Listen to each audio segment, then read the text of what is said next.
నగరంలో ద్వారంపూడి జనజాతర మధ్య అట్టహాసంగా ద్వారంపూడి నామినేషన్ మండే ఎండను సైతం లెక్క చేయక ద్వారంపూడికి అండగా తరలివచ్చిన మహిళా లోకం. కాకినాడ అధిక జన సందోహం మధ్య అట్టహాసంగా Kakinada city MLA Dwarampudi Chandrasekhar Reddy nomination దాఖలు ప్రక్రియ జాతర మహోత్సవాన్ని తలపించింది. భారీ ఎత్తున బ్యానర్లు, ఫ్లెక్సీలు, క్రేన్, గజమాలలు, మహిళలు కోలాటాలు, డప్పులు, డ్యాన్స్, కేరళ చండీ మేళ తాళాల మధ్య ర్యాలీ నిర్వహించారు. ముందుగా సినిమా రోడ్లో ఉన్న ఆనంద్ భారతి గ్రౌండ్స్లో జన సమీకరణ చేపట్టి అక్కడి నుండి భారీ ఊరేగింపుతో మున్సిపల్ కార్యాలయానికి చేరుకొని రిటర్నింగ్ ఆఫీసర్ జై వెంకట్రావుకి 2 సెట్ల నామినేషన్ దాఖలు చేశారు. ఈ సందర్భంగా నామినేషన్ దాఖలు చేసిన అనంతరం ఎమ్మెల్యే మీడియాతో మాట్లాడుతూ తనపై నమ్మకంతో వైకాపా అధినేత YS Jaganmohan Reddy B form ఇవ్వడాన్ని తన అదృష్టంగా భావిస్తున్నాను అన్నారు. జగన్మోహన్ రెడ్డి తనపై పెట్టుకున్న నమ్మకాన్ని వమ్ము చేయకుండా పార్టీకి విశ్వాసబులుగా కొనసాగుతూ తిరిగి శాసనసభ్యుడు ఘన విజయం సాధించడం ఖాయమన్నారు. ప్రజలకు అండగా ఉంటూ సేవలు అందిస్తానని ఈ సందర్భంగా ఎమ్మెల్యే పేర్కొన్నారు. నామినేషన్ల పర్వం సందర్భంగా చేపట్టిన ర్యాలీలో అడుగడుగున ఎన్నికల సంఘం నిఘా వ్యవస్థ క్షుణ్ణంగా పరిశీలించింది. ఈ దఫా ఎన్నికల సంఘం కఠిన నియమాలు విధించడంతో కేవలం 5 మందిని మాత్రమే నామినేషన్ వేసేవారు కూడా అనుమతించడం కారణంగా పెద్ద సంఖ్యలో మాజీ ప్రజాప్రతినిధులు, మహిళా నాయకులు నడి రోడ్డుపై మండే ఎండలో మలమల మాడిపోయి అసహనానికి గురయ్యారు. పెద్ద ఎత్తున తాగునీరు, శీతల పానీయాలు అందజేయడం కాస్తంత ఉపశమనం పొందారు. సుమారు 25,000 మంది జన సమూహం ఈ ర్యాలీలో పాల్గొనడంతో నగరంలో భారీ ట్రాఫిక్ స్తంభించింది. భానుగుడి కూడలి జన సముద్రాన్ని తలపించింది. కాకినాడ సిటీ ఎమ్మెల్యే అభ్యర్థిగా నామినేషన్ దాఖలు చేసిన ద్వారంపూడి చంద్రశేఖర్ రెడ్డి 2 సెట్ల నామినేషన్ పత్రాలతో పాటు 2వ అభ్యర్థిగా తన సతీమణి మహాలక్ష్మి పేరుతో కూడా నామినేషన్ దాఖలు చేశారు. ఈ కార్యక్రమంలో కాకినాడ పార్లమెంట్ అభ్యర్థి చలమలశెట్టి సునీల్, ఎమ్మెల్సీ కర్రీ పద్మశ్రీ నారాయణరావు, కాకినాడ సిటీ వైకాపా అధ్యక్షురాలు Sunkara Sivaprasanna Sagar, Kakinada urban development authority chairperson Ragireddy Chandrakala, Deepti తదితరులు పాల్గొన్నారు.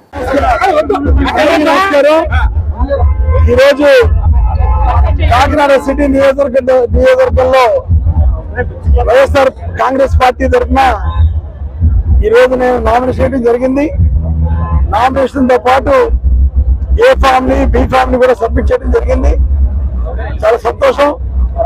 ఈ 5 సంవత్సరాలు కూడా ప్రజలకు అందుబాటులో ఉంటూ ప్రజలకు సేవ చేసుకున్నాను. మరొకసారి సేవ చేసుకునే అవకాశాన్ని ప్రజలు ఇవ్వాలని మనస్ఫూర్తిగా కోరుకుంటూ మరలా పోటీ చేయడానికి ఈ రోజు నామినేషన్ దాఖలు చేయడం జరిగింది. కాకినాడ పట్టణ ప్రజలకి మంచికి గెలిపించమని కోరుకోవడానికి వెళ్తున్నాను. సంక్షేమ పరంగా మాట మీద నిలబడి జగన్మోహన్ రెడ్డి సంక్షేమం చేశారు. అభివృద్ధి పరంగా కాకినాడ పట్టణంలో గతంలో ఎప్పుడూ ఏ ఎమ్మెల్యే చేయని విధంగా నేను అభివృద్ధి చేశానని నేను భావిస్తున్నాను. ఒక్కసారి కాకినాడ పట్టణ ప్రజలందరూ కూడా 2019 అంటే ద్వారంపూడి చంద్రశేఖర్ గెలకముందు కాకినాడ ఎలా ఉంది, 2019 తర్వాత ద్వారంపూడి చంద్రశేఖర్ గెలిచిన తర్వాత ఎలా ఉంది అభివృద్ధి అని మనస్ఫూర్తిగా ప్రజల్ని ఆలోచించుకోమని చూడమని ప్రార్థిస్తూ ఈ రోజు నామినేషన్ చేశాను.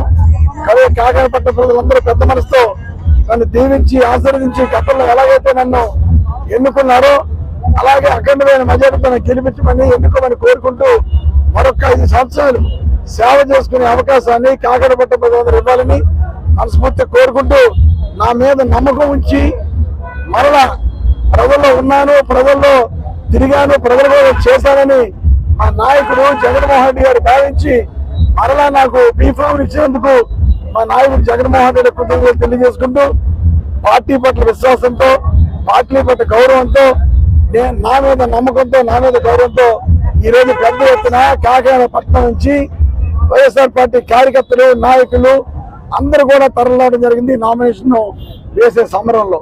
కనుక పాల్గొన్న ప్రతి నాయకుడికి, కార్యకర్తకి, వైఎస్ఆర్ పార్టీని అభిమానించే ప్రతి అభిమానికి కూడా పేరు పేరున ప్రత్యేకమైన ధన్యవాదాలు తెలియజేసుకుంటూ మరొకసారి కాకినాడ పట్టణ ప్రజలందరూ కూడా దీవించమని, ఆశీర్వదించమని, గెలిపించమని మనస్ఫూర్తిగా కోరుకుంటున్నాను.